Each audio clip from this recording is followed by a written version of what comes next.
ሰላም አድማጮቼ በያላችሁበት የሰዓት አቆጣጠር እንደምን ዋላችሁ፣ አመሻችሁ፣ አደራችሁ። ካምቦሎጆ ስፖርትን ይዤላችሁ መጥቻለሁ።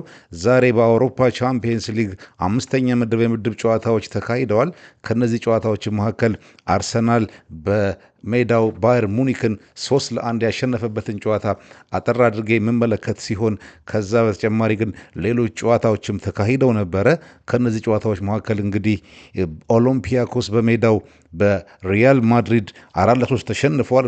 ኪሊያን ምባፔ በ7 ደቂቃ ውስጥ ፈጣን ሃትሪክ ሰርቷል። በዚህ ጨዋታ ላይ በአትሌቲኮ ማድሪድ ኢንተር ሚላንን 2-1 ሲያሸንፍ፣ ሊቨርፑል በሜዳው በፒኤስቪ አይንዶቨን 4-1 ተሸንፏል።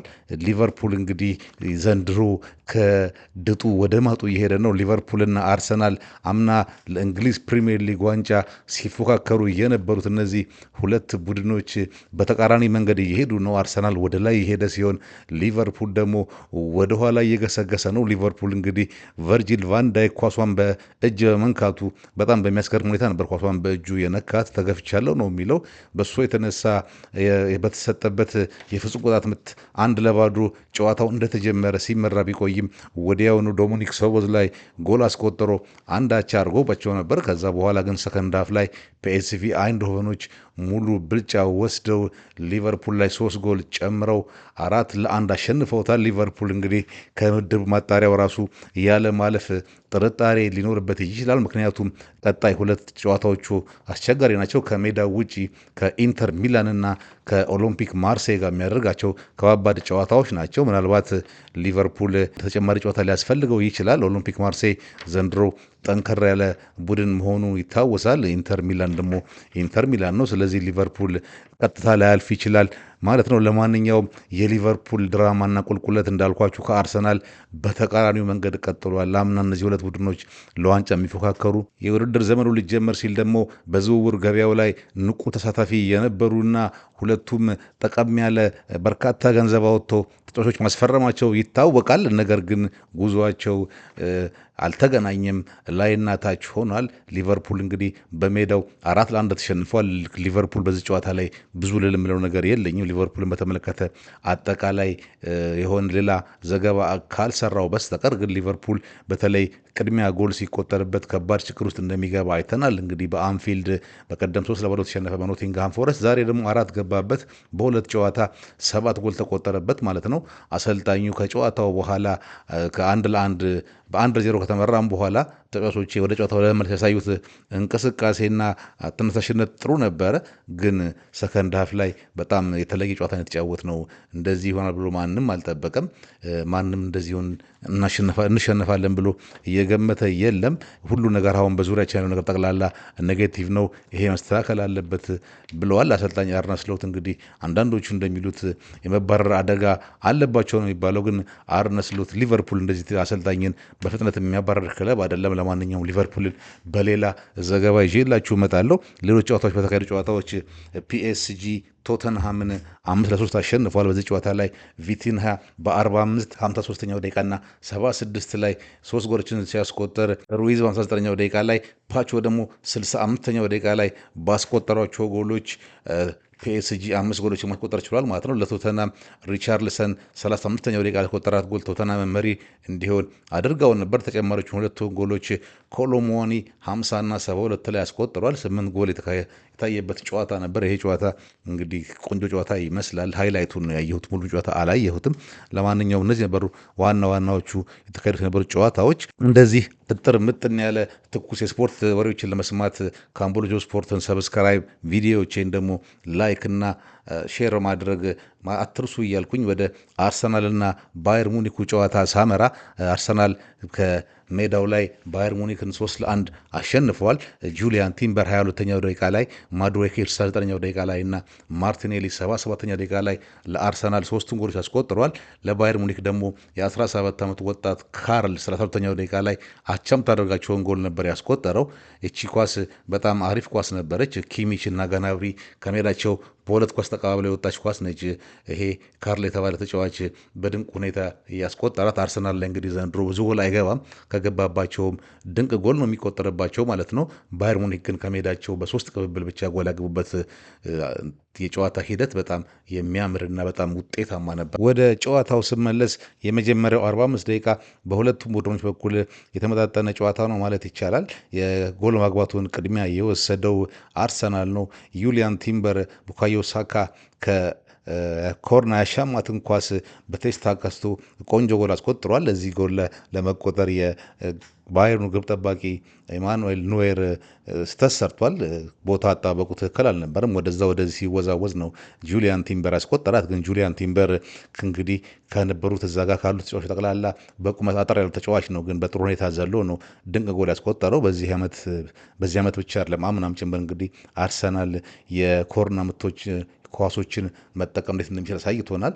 በዘንድሮ ደግሞ በደንብ ያስወረጉት ነገር የዚህ የጁሊያን ቲምበር እና የቡካዮ ሳካ ቅንጅት በጣም ምርጥ መሆኑን ነው። በጣም ምርጥ ቅንጅትና መግባባት ነው ያላቸው። ማን የቱ ጋር እንዳለ ኳስ ወዴት እንዴት መቀበል እንዳለባቸው በግልጽ ያጋሉ። ለማንኛውም አርሰናል እችን አንድ ኳስ አስቆጥሮ 1-0 መምራት ችሎ ነበረ።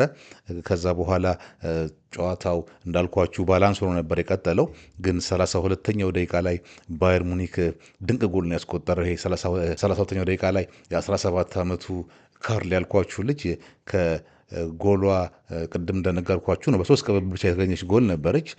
ኪሚች ከራሱ ሜዳ ላይ ለጋናብሪ በዲያጎናል የሰጠውን ኳስ ጋናብሪ በአንድ ተች ነካለት። ከዛ በኋላ ካርል ወደ ጎልነት ቀይሮታል ማለት ነው። በጣም ድንቅ ጎል ነበረች። አርሰናል ላይ ዘንድሮ ጎል አይቆጠርም፣ ከተቆጠረ ምርጥ ጎል ነው የሚገባበት ማለት ነው። እዚህ መጀመሪያ አጋማሽ ላይ 39ኛው ደቂቃ አካባቢ ኤብሪቼ ኤዜ ከርቀት የተመታለትን ኳስ ኮንትሮል ካደረገ በኋላ ተከላካዩን በሎጫ ሾልኮ አልፎ ነበር። ከዛ በኋላ ጓደኛ ጋር አንድ ተቀባብሎ ከዛ ኤብሪቼ ኤዜ መልሶ ኳሷን አግኝቶ የሳታት ሁኔታ በጣም ነው ታስቆጨው። እዚህ ጨዋታ ላይ ግን ከጎሎ አለመግባት ይልቅ የኤብሪቼ ኤዜ የኳስ ቁጥጥርና ተከላካዩን በሎጭ ያለፈበት መንገድ በጣም ድንቅ ነበር። ኤብሪቼ ኤዜ ከአርሰናል ጋር እንዴት እንደተዋሃደና በራስ መታመኑ ምን ያክል እንደጨመረ የምታሳይ ኳስ ነበረች። በዚህ ሁኔታ እንግዲህ 1-1 የመጀመሪያው አጋማሽ ተጠናቀቀ። ሁለተኛው አጋማሽ ላይ ሲመለሱ ሙሉ የጨዋታ ብልጫ የነበረው አርሰናል ነው ማለት ይቻላል። በዚህ ጨዋታ ላይ ለአርሰናል መጥፎ ነገር ወይም ለአርሰናል ጥሩ ያልነበር ነገር ከተባለ ሰሞኑን ጥሩ የሆነው ትሮሳርድ በጉዳት ምክንያት መውጣቱ ብቻ ነው። ከዚህ በተረፈ አርሰናል በሁሉም ረገድ ጥሩ ነበር። እንግዲህ እንዳልኳችሁ በሁለተኛው አጋማሽ ላይ አርሰናል ሙሉ ብልጫ ወስዶ በማድዌኬ 69ኛ ደቂቃ ጎልና በማርቲኔሊ 77ኛ ደቂቃ ጎሎች 2 ኳስ ጨምሮ 3-1 ማሸነፍ ችሏል።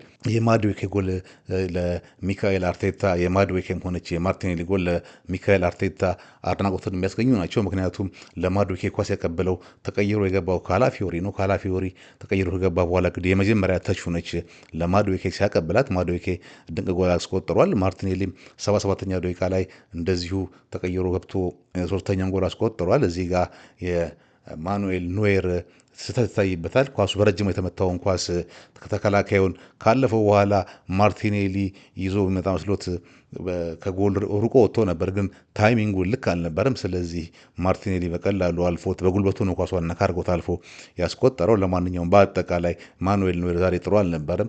ይሄ ግን የአርሰናልን ድንቅነት ምንም የሚቀንሰው አይደለም። እስከዛሬ ድረስ ተሸንፈው አያውቁም። በእነዚህ ሁለት ቡድኖች በቻምፒየንስ ሊጉ ላይ ሁለቱም 4-4 አሸንፈው ነበር። እንግዲህ በአውሮፓ መድረክ ዛሬ እርስ በርሳቸው ባደረጉት ጨዋታ አርሰናል አሸንፎ አርሰናል ብቸኛው ያልተሸነፈው የአውሮፓ ቻምፒየንስ ሊግ ቡድን ሆኗል ማለት ነው። ስለዚህም አርሰናል ምናልባትም የአውሮፓ ምርጡን ቡድን ለመባል ምንም ነገር አያንሰውም ማለት እችላለሁ። ከጨዋታው በኋላ እንግዲህ የአርሰናሉ ዴክላን ራይስ ተናግሯል። በውድድር ዘመኑ በታክቲክ ረገድ ያጋጠመን አስቸጋሪው ተጋጣሚ ነበር ነው ያለው። ይሄ ባየር ሙኒክም ማለት ነው። ያለማቋረጥ ቦታ እየቀያየሩ ይጫወታሉ።